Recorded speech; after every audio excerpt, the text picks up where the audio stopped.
Hi, it's Basler again. I'm here at my home in Cypress, Texas.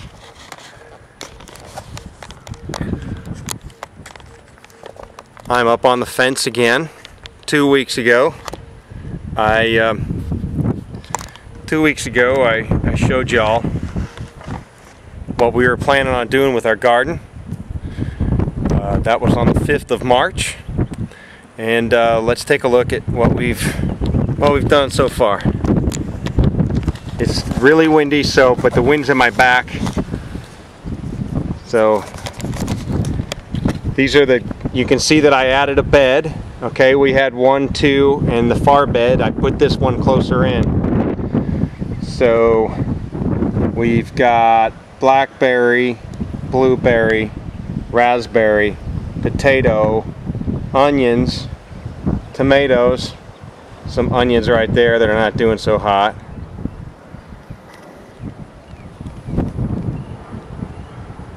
Peppers, and in the far bed,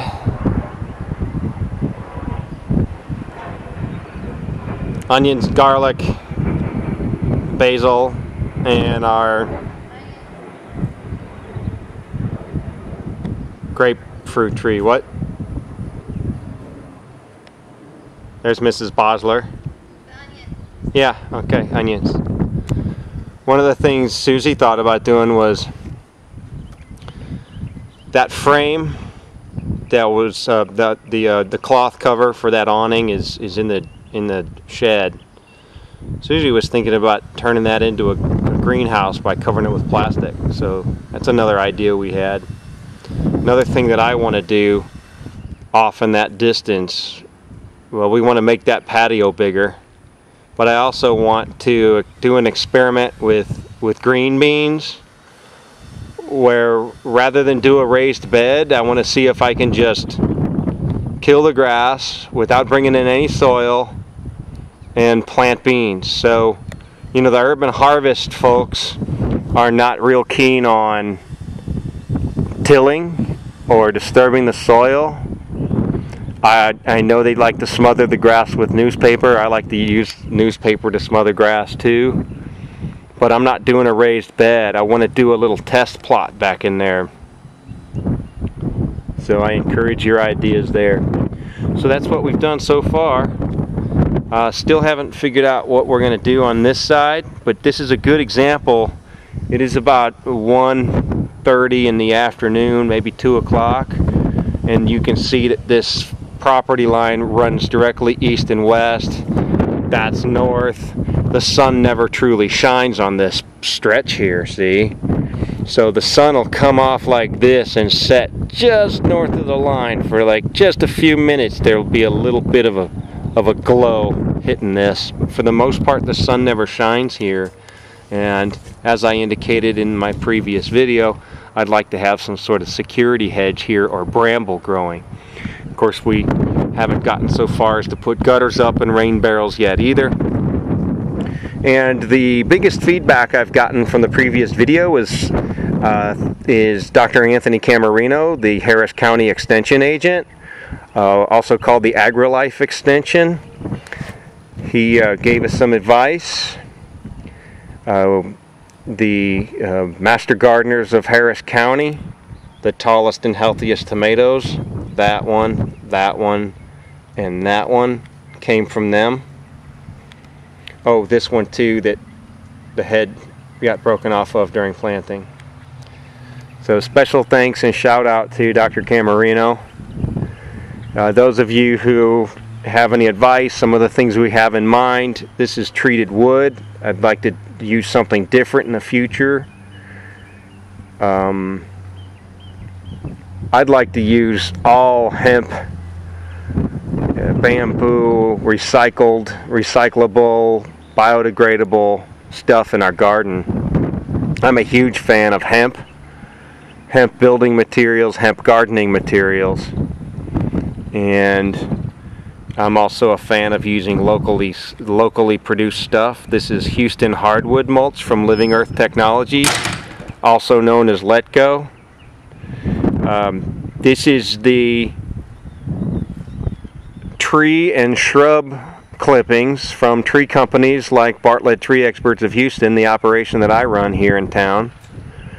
That, you know, we prune trees, remove trees as part of our, you know, the wide range of services that we provide, and we dump it at Living Earth Technologies, and then we buy it back from them in the form of, you know, double shredded Houston hardwood mulch. So this is trees and shrubs clippings from Houston, finally making its way back onto residential properties where it came from in the first place. So that's kind of a sustainability at the community level, so to speak. I'm a big fan of the folks at Living Earth. I'm also a big fan of Nature's Way, John Ferguson, with his extremely high quality soils that he provides. And I'm looking for advice and tips on hemp materials that are available for gardening. I'm looking for a quote from somebody who knows fences to open up a back gate so we got easy access back here. We can walk down to the Texaco, or down this path. There's a little pond down there. I'm looking for advice on, I'm thinking of a vertical axle wind turbine back here, and you can see that this is a pretty mild breeze, but the wind is always blowing. And that's where we're at with this. Mama, what were you hanging up over here?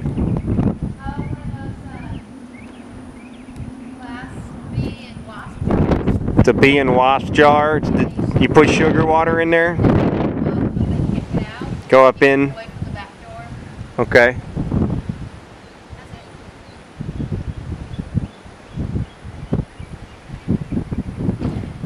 This is my partner in crime. So what we really want people to understand is, you know, sustainability is not just a marketing term. And, you know, we didn't watch Inconvenient Truth, and we're not buying all this nonsense about carbon footprint, but we do feel like, there it is. Just sugar water.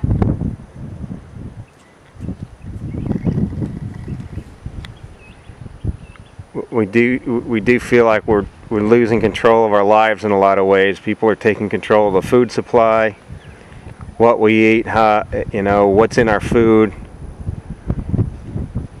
I'm not trying to say we're trying to be totally off grid. Ideally, we'd be able to produce about 4,000 watts a month using solar and wind. We get lots of sun here and lots of wind. It seems like a shame that we're not harnessing it. And we're not capturing the rainwater. We're not capturing the gray water here. So this is a Energy Star home, but you know, that only takes you about 1/10 of the way to what it is that we're trying to achieve here.